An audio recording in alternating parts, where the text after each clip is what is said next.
With government spending out of control and running up debt they can never pay back, there is something we all need to think about.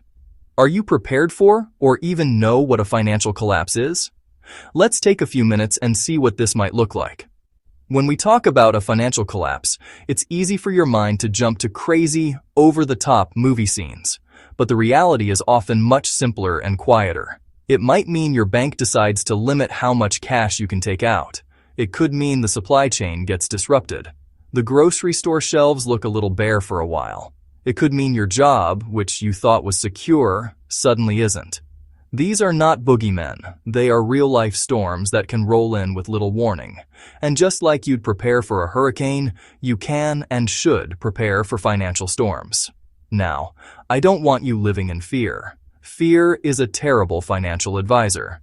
The opposite of fear isn't denial, it's preparation. Preparation is an act of peace. It's about taking control of the things you can control, so you're not knocked over by the things you can't. You can do this. It's not complicated. You just have to start. All right, first things first. Before you do anything else, you have to get your own financial house in order. If your personal finances are a mess, a bigger economic storm will just tear your house down to the studs. The first place we have to look is at debt. High-interest debt, credit cards, personal loans, is a thief. It steals your income, your peace of mind, and your future. The last thing you want is a credit card company breathing down your neck for 25% interest. You need to get rid of that stuff, and you need to do it now. List all your debts, smallest to largest. Attack the smallest one with gazelle intensity.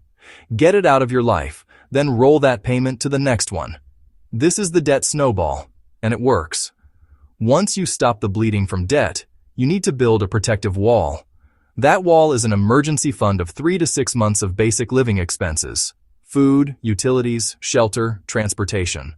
Calculate the monthly cost, multiply by 3, and start saving until you hit that number. This money needs to be liquid and accessible. A high-yield savings or money market account that's separate from checking.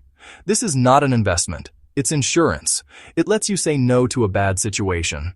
Don't touch it for anything other than a true emergency. In a crisis, digital money may be hard to access. You absolutely need some physical cash on hand. Keep a reasonable amount in a secure place, like a fireproof safe. When a crisis hits, the fancy stuff doesn't matter. What matters are the absolute basics: food, water, and a safe place to live. Food. Build a deep pantry. This isn't about hoarding. It's a supply of foods your family actually eats. Start by buying a few extra items each trip. Focus on non-perishables: rice, beans, oats, pasta, canned meats, fruits, and vegetables. Think about calories and nutrition. Peanut butter, honey, and cooking oil pack energy and shelf life. Goal: at least 1 month, then grow to 3. Rotate: first in, first out. Water is even more critical. 1 gallon per person per day. Start with bottled water in a cool, dark place. For a family of 4, 2 weeks is 56 gallons. You'll need renewable solutions: a quality gravity filter or a pump filter. Have plan B and C for sources. Make home work with or without the grid. Flashlights, headlamps, lanterns. Candles is backup to the backup. Get a solar power bank. If affordable, a small generator for essentials. Store fuel safely. For heating and cooling, wool blankets, thermal underwear, and a safe indoor heat source. Beyond stocking up, become a producer. You don't need a huge farm. Grow food in a small backyard garden, on a patio, or in containers on a balcony. Start with tomatoes, zucchini, lettuce, and herbs. A garden gives fresh food, accomplishment, security, and reduces dependence on fragile supply chains. This is a skill that pays dividends for a lifetime, in good times and in bad. Relying on one paycheck is a one-legged stool. You need to diversify your income streams. Mow lawns, walk dogs, freelance writing, sell crafts online. An extra $300 to $500 a month creates security. It gives you another leg for that stool, another layer of protection and cash flow. This is about being resourceful and proactive. When we talk about wealth, your brain goes to bank and retirement accounts. and those are important. But in a true financial collapse, the definition of wealth can change. Protect your assets beyond the digital and the traditional. It's about diversification, stocks, bonds, and the form your wealth takes. Having all your money in one bank or one currency is a huge risk. You wouldn't put all your eggs in one basket, so don't put all your security in one system. Real, physical things hold value. Consider 5 to 10% in small gold and silver coins, not giant bars. It's financial insurance. Reduce dependence on banks for daily life. Protect important documents, passports, birth certificates, social security cards, property deeds, vehicle titles, insurance policies. Store physical copies safely. Scan and save encrypted digital copies on a USB in another secure location. In an emergency, these are priceless. In a real prolonged crisis, the rugged individualist is a myth. That person does not make it. The most important asset is a strong community. Neighbors, friends, people from your church or local clubs. These are the people who will have your back. Build your local network now. Don't be the weirdo who only shows up when you need something.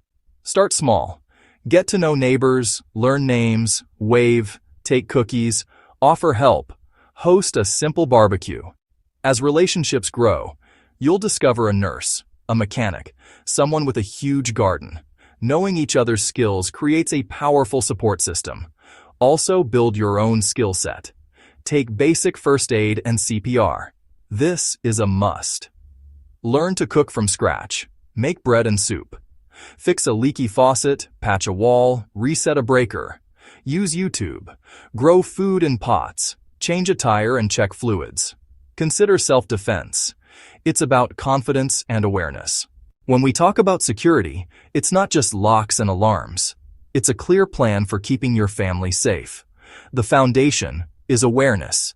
Make your home a hard target. Look more difficult to mess with than next door. Simple things. Motion lights, strong locks, trimmed bushes, even a visible camera as a deterrent. Everyone should know 2 core plans, a bug-in plan and a bug-out plan. Bugging in is preferred.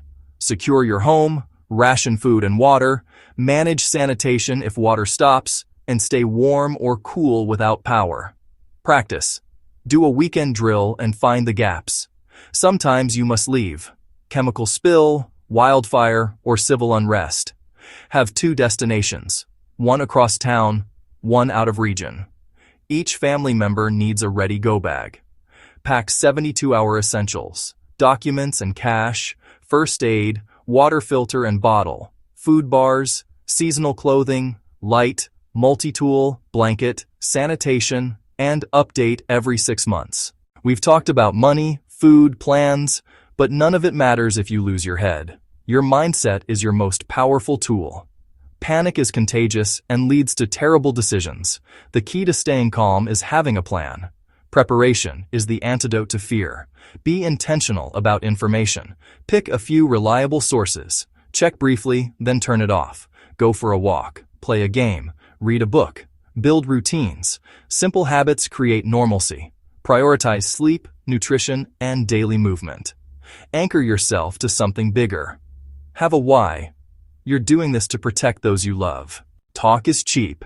Action is what matters. Here's a simple 7-day plan.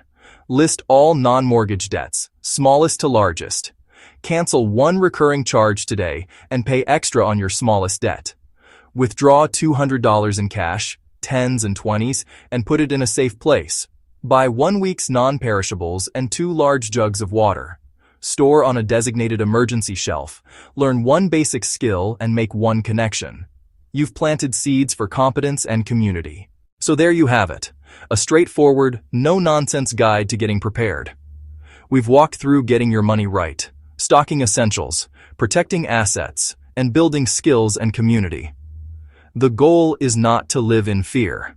The goal is peace. Knowing you've done the responsible things to protect your family. Your journey begins with that 1-week plan. Don't get paralyzed. Do the next right thing. Pay the first small debt. Buy the first week of food. Talk to 1 neighbor. Small, steady actions compound into a fortress of security. You are not alone. Millions are taking these steps. Preparedness makes your family and your community more resilient. Take a deep breath. Forget the noise. Focus on the plan. Start small. Be consistent. Give yourself grace. Every step forward is a victory. You are choosing wisdom over worry. You are choosing peace. Now go get started. Thanks for watching. Please like and subscribe. It will help us grow and reach more people.